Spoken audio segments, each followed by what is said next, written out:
Hi there, Portland. Happy Derby Week. Welcome to your Plan Design Day video overview for April 2021. If you would go ahead and, after you finish this video or at your leisure, complete the attendance form. We use that for PD credit and such, so if everyone who's working on Design Day could complete that, that'd be great. So the first thing is just to build in some time for reflection. This year's been insane, and we've all talked about how insane it's been, probably till we're blue in the face, but this is a chance for you to focus on instructionally what it's been like for you guys and in terms of your pursuits of personalized learning. What efforts have you made this year? What actions have you taken to personalize? What have you learned from implementing those actions? And how will it impact the work and the goals for next year? So I pulled in your WOOP from December/January. So your wish was all around progressions and pathways in math. The outcome was a larger implementation of these progressions in multiple grade levels. An obstacle you anticipated was the implementation in multiple grade levels, but also the time to plan out and design this system. And then the plan was to work on these progressions for 4th and 5th grade. So because this is what you identified with your WOOP back in the winter, a lot of the inspiration and tasks that I've put together for you guys are around these progressions and pathways and around competency-based education. I think that's an obvious and natural next step for you guys, and hopefully when you see the resources that are in here, you feel the same way.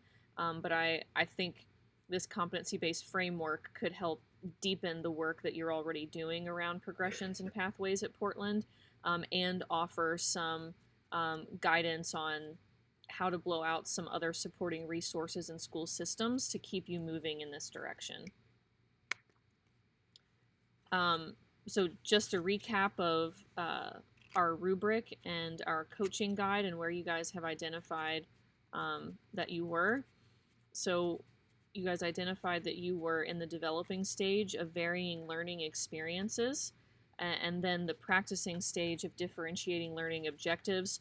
Both are necessary pieces to personalize pathways and progressing and pacing at a student-led kind of way. So the goal is to keep moving forward. So what evidence do you guys have that you're in these areas or that you've progressed? And what might be something, or what are some things that we might think about designing during our design time today to keep us moving throughout these rubrics? Where I anticipate you'll spend the bulk of your focus, though, today is on these pathways. Again, just because that's what you identified in your WOOP.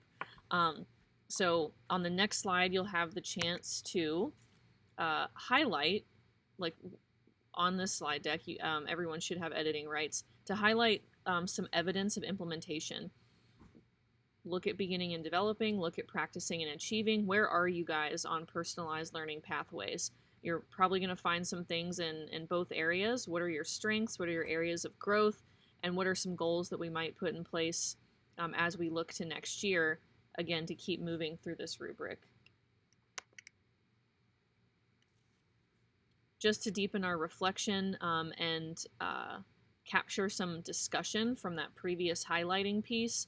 Where are you? How might you move forward? Areas of strength and growth. We talked about that. But a goal is just, or no, what is a goal is a dream if there's no plan. That's the saying, or something like that. So the third question is about action. What action have you taken to get to those goals of having those personalized learning progressions? And how did those actions play out? What actions have you taken to scaffold and modify the learning experiences and meet the diverse needs of your kids? And what actions might you take in the future? So the next piece is inspiration. After reflecting on what you've done and where you've been, let's look ahead. So I've got 4 elements of inspiration here. The first is a video from Edutopia on developing mastery of skills and content. I think this is, again, right in line with your goal at Portland to work with progressions. I think you'll find some affirmation in this video and potentially some ideas of some systems you could put in place to keep the work moving forward. There's also a resource here on inspiration number 2 around designing a custom curriculum. That's part of the personalized progression conversation, is having a curriculum that's custom to learners and custom to the path and pace at which they're moving. Number 3 is kind of a long article. You're welcome to read the whole thing, but what I really think you'll find most valuable is on page 2. So I told you I'd be putting some resources here related to competency-based education, again, just because I think it's a natural next step for you guys to start looking at this. And on page 2, you'll find the elements, the core elements of competency-based education. And I think you'll find that you've already kind of drafted your system using these elements, and this is just a chance for you to take stock of what you guys have already done and what things you might do to keep moving forward.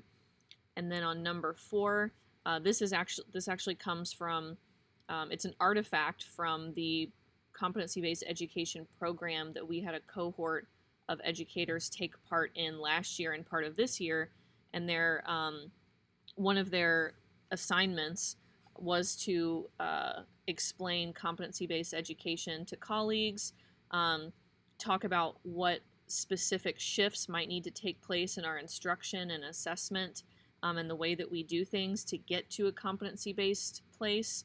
And so I've distilled their work, because it's pretty comprehensive, down to the 5 principles of competency-based education, and then some specific recommendations that they made about making shifts to competency-based education at the classroom and school level, which have everything to do with your work in personalized progressions. So these are all optional. I think number 4 you'll find a lot of value in, and again, this comes from our own folks. So these are suggestions around personalized pathways and competency-based education from teachers that are working in the same context as we are. And then you have your design tasks. Again, all of these are optional. You'll see number 5 is like your choice. If you're like Maddie, you're totally off base and there's other stuff we need to work on, great, work on that. But there are some suggestions here on 1 through 4. Number 1, self-assess your school's conception of mastery, pacing, and instruction. Those are the 3 components of competency-based education that were hinted at in inspiration number 3. So are your designs for pacing learner-centered? Do learners have ownership and agency in knowing when they have mastery? Or is this still a very teacher-driven process?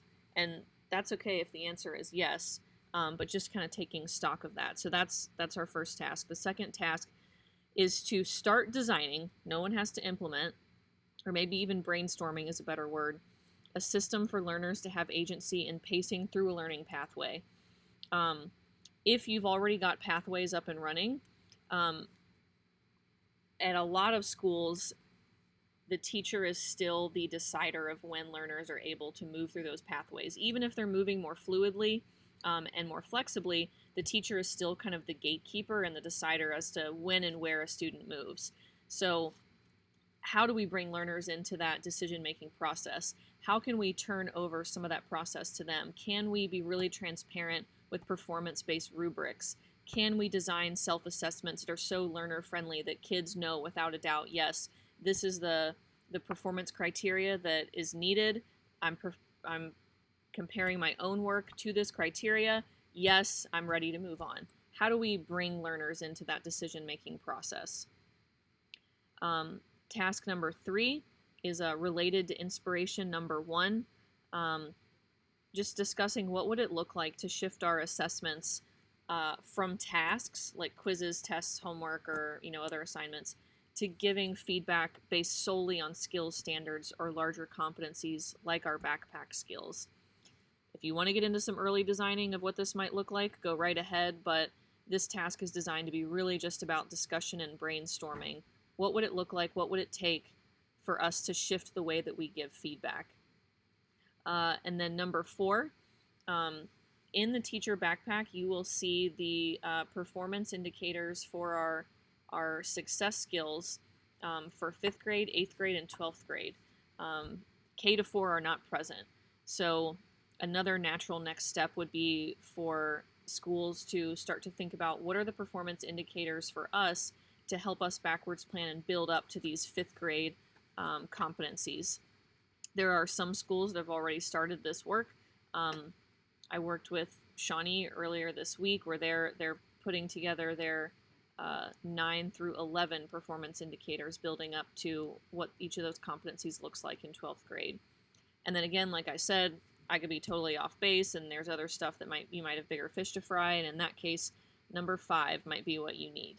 Again, you can choose one, several of these options. It's totally up to you. We'd like you to capture your work and kind of your position today with an updated WOOP. So please capture that on this slide. And then finally, please make sure you're sharing your work. So here on this pink circle-y post-it, if you could upload any other artifacts of your learning or work today to share with us, that would be great. And then we'd also like you to think about how you might share in these ways. Personalized learning is something that we always get tons of questions and requests about.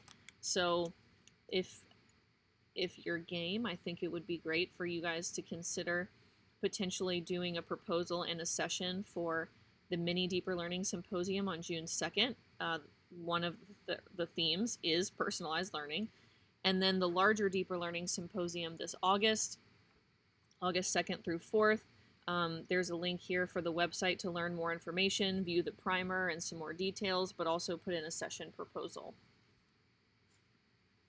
All right, guys, I know you're working through this at your own pace, so feel free to reach out to me if you have any needs or questions as you're working on it.